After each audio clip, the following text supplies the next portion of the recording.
మాట్లాడే వ్యక్తి ప్రతి ఒక్క ఈ యొక్క వీడియోను షేర్ చేయాలని మనస్ఫూర్తిగా కోరుతున్నాం. మేము పొద్దున్న దాకా పని చేసుకుంటాం, మేము పల్లెకి తిరుగుతాం రోడ్ల పండి. మీరు కూడా ఈ అవకాశం తీసుకోవాలి. మేము డబ్బులు వేయలే, మాకు డబ్బులే ప్రచారం చేయమని కాళ్ళకి గిలువ వేయలే. మేము పోసుకున్నాం, పొద్దున్న దాకా పని చేసినాం. సోమవారం నుంచి శుక్రవారం దాకా పోయినాం. ఆదివారం శనివారం ఆదివారం లీవ్ వచ్చింది. కానీ శనివారం ఆదివారం ఉదాగా మేము నా కాలక్షేపం ఊహించుకోలేదు. మాకు ఏ ఒక్క కార్యక్రమం కానీ ఏ ఒక్క అభిప్రాయం కానీ మాకు ఎట్టేయాలని చెప్పలేదు. మేము మనసాక్షిలోనే మేము ఆలోచించాం. ఆమె ఎట్లా పోయింది? అరిచేతుల సర్గం చూపించమంటే 100 కాదయ్యా కేసీఆర్, నేను 100కు 200 రేట్లు చూపిస్తాను. నేను చెప్తా, ఇప్పుడు ఎంత చెప్తా విను. నేను పింఛన్లకు 5,000 ఇస్తాను. నేను చెప్తాను, నేను డబ్బులు పెట్టిన దాకా అప్పటికి ఇస్తాను. నేను ఆ ఊరు కట్టిస్తాను. అయిపోతావు, ఊరు కట్టిస్తే ఎరగట్టిస్తావు,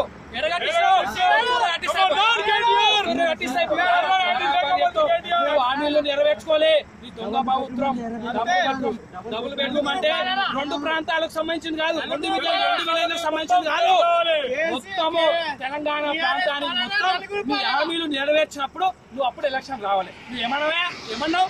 నేను తెల్లబేట డబ్బులు పెట్టి కట్టకపోతే నువ్వు చెప్పు తీసుకుని ఓన్ కట్టాలి చెప్పు.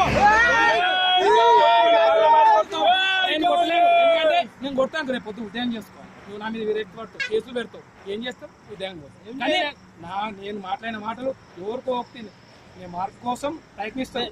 ఒక్కడికొక్కడు పడుతున్నా. విలేజ్ కి 200 మంది తయారవుతారు. కేసీఆర్ చూసుకో, బరాబరి చెప్తున్నా. నీ కోరికలు నెరవేర్చలేని కోరికలు నెరవేర్చలేము. మీరు ఒక్కటి గ్రహించండి, మనము ఏం కోరుకున్నామో అది మాత్రమే మనం ఇన్వెస్టులు పెట్టాలి. ఓడి అడిగిన అడిగినవా మస్తు పెట్టిండు, అది నెరవేర్చలేదు.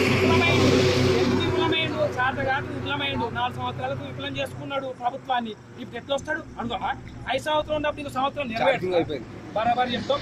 ఒకటి ప్రచారం ఒకటి ఆలోచించండి. నేను లాస్ట్ మొత్తం తెలంగాణ ప్రభుత్వానికి ఒకటే వినియోగించుకున్నా. మీరు మాత్రం ఆలోచించండి. దయచేసి ప్లీజ్ మీరు కాంగ్రెస్ కు ఓటేయాలనుకుంటే ఎందుకు ఓటేయాలి? టీఆర్ఎస్ కు ఎందుకు విఫలమైంది? ఆయన హామీలు ఏం నెరవేర్చిండు? ఎందుకు? ఒకటి మీరు ఆలోచించండి. నేను బరాబర్ చెప్తున్నా. నేను ఇంత సమయం తీసుకొని నేను ఊరు ప్రచారం చేసి మేము ఇంతమంది పల్లెకి రాలేదు.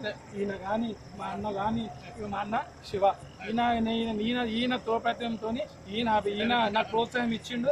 ఈయన ద్వారా నేను విలేజ్లో ప్రచారం చేసిన. నేను నడుస్తాను కానీ ఆయన మొత్తం నెలంతా పనిచేస్తే 15,000 జీతం నాకు 5,000 రూపాయలు దిగి పోసిండు. ఈయన ద్వారా విలేజ్ నేను తెలంగాణ కోసం 5,000 రూపాయలు లోపాలు కానీ ఈయనకు వచ్చి 20,000 రూపాయల ఆయన 10,000 రూపాయలు మనకు మన పార్టీ సహాయకానికి ఇచ్చిండు. ప్రచారం చేయాలి తమ్ముడు. మీరు మాత్రం ప్రభుత్వానికి వ్యతిరేకంగా చేయాలి. అంటే ప్రభుత్వానికి కాదు, పౌరులు విఫలమైంది కాబట్టి ప్రతి ఒక్క పౌరుడికి తెలియజేయాలి. అందు గురించి మాత్రం మేము చెప్పదలుచుకున్నాం. ప్లీజ్ ఒక్కసారి ఆలోచించండి. ఓటు వేసే ముందు నేను వీడియోలా నేను యూట్యూబ్లో అప్లోడ్ చేస్తున్నా, ఫేస్బుక్లో అప్లోడ్ చేస్తున్నా కాదు.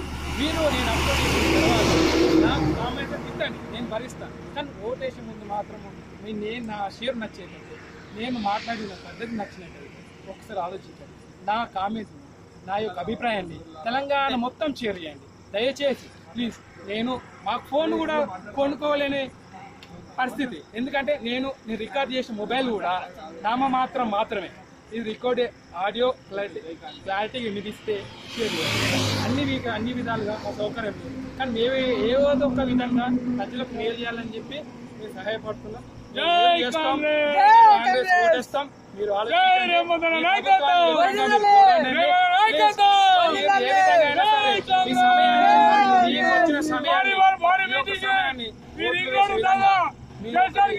లోకల్ పీపుల్స్ కి హెల్ప్ చేయాల్సిన